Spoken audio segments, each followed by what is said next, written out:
Good evening. This is why I don't wear my glasses. Ooh, I'm going to take them off. I'll be blind. So tonight I wanted to talk about competence, or rather the feeling of incompetence, where you feel like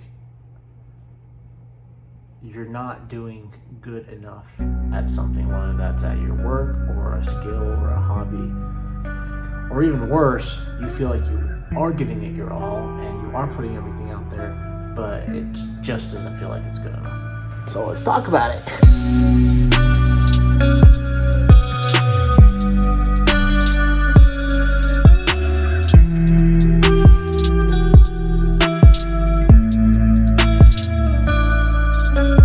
Okay, so here's a diagram that I found online.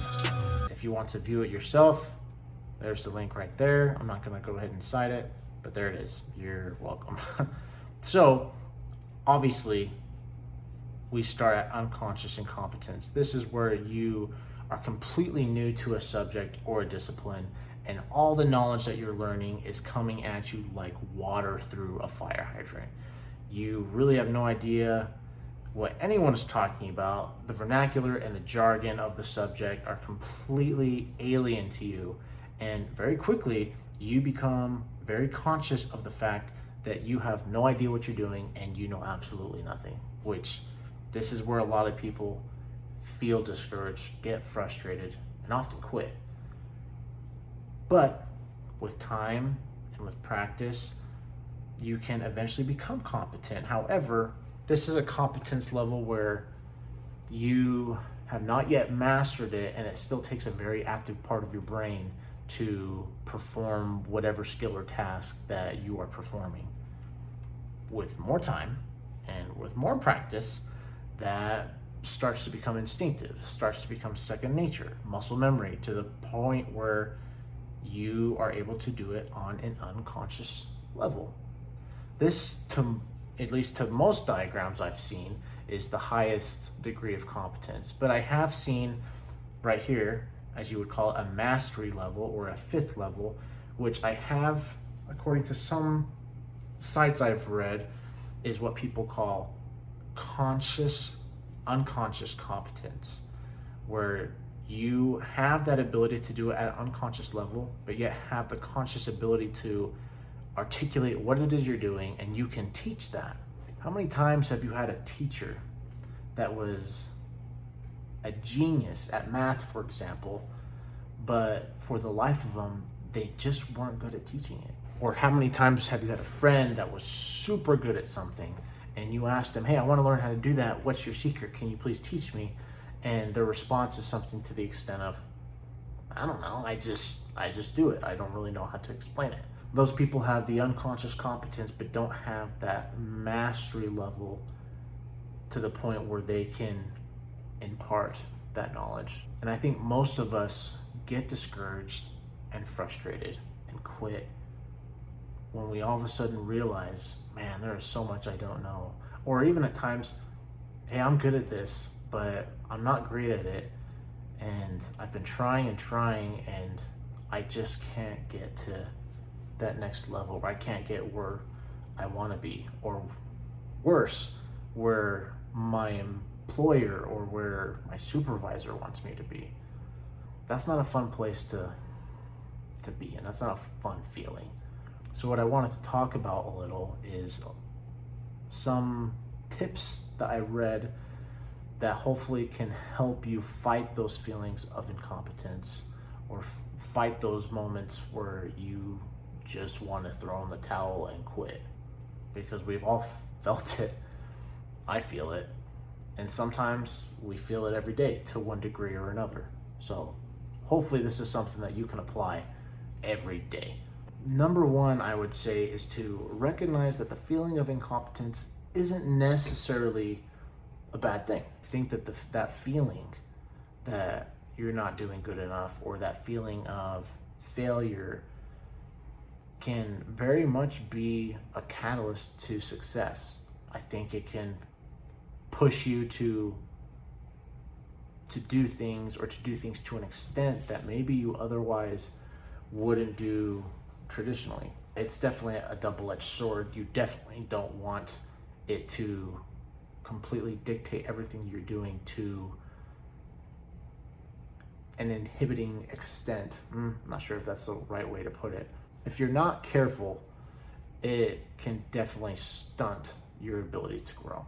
I think the second one would be to have the ability to look at yourself objectively. You hear it all the time that we are our own worst critics. However, we also teach that you can constructively criticize, that you can advise and demand improvement in a way that is conducive to improvement. So why can't you do that for yourself?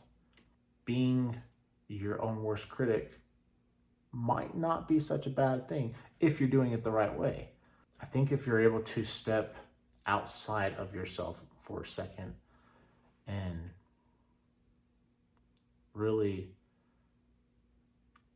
look at yourself with the intent, of course, of self-improvement, I think you'd be surprised how well that might work for you. The next one would definitely, when you make that decision to work on something or to develop something, you have to commit yourself to it. The practice that you put in, and again, I don't know what it is that you might be trying to do, but the practice and the time that you put in has to be intentional and has to be consistent. Like I said before, that consistency and the time and practice is what gets you to that next level of competence from incompetence. And the last one I think I wanted to talk about, at least in this video, is to set goals. But more importantly than setting an end goal, remember to set your starting point.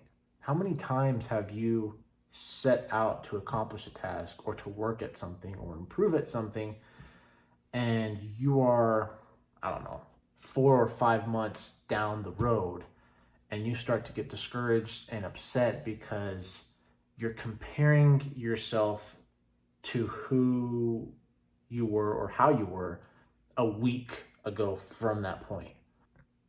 Of course, you're not going to see any growth in that point in time, or at least imperceptible growth. Just remind yourself to look at your starting point. Remember where you started, and that your growth isn't really from here to here, it's from here to here. There you go. I think a lot of people forget to do that. They have an end goal and they have a destination, but they don't remember to look back to see their progress, or they don't remember to look back far enough. They just look 2 feet behind them and they're like, oh yeah, that's not progress. Well, no crap, it's not. I like this subject because I feel that you can apply it in virtually every aspect of your life, because we all want to be good at something. That might be your career, that might be your family, that might be a hobby, that might be school, that might be sports, whatever it is. We all fight that feeling of incompetence. You are the one that sets expectations for yourself, no one else. Please don't misunderstand. I am a firm believer that you should set a bar that is high enough for you to struggle, but definitely not one that you can't reach. But I used to do that. I used to tell myself, if I set that bar that high to the point that I can't reach, it's just going to give me even more motivation to touch it. And so I'm going to be able to reach new heights that I otherwise wouldn't have had I not set that bar. And that might work for you, but it didn't for me. So I invite you to really sit down by yourself and evaluate yourself objectively and ask those questions. What am I capable of? What do I want to accomplish? And is it going to push me? Because I do believe that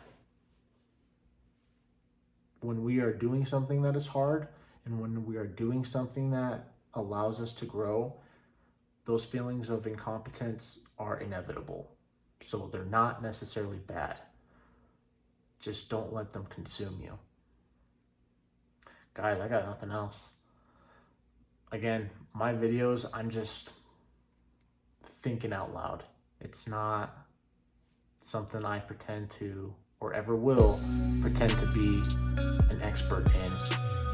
I'm here to help myself and to hopefully help you guys in the process. I'm going to go to bed now. Be safe. Be decent.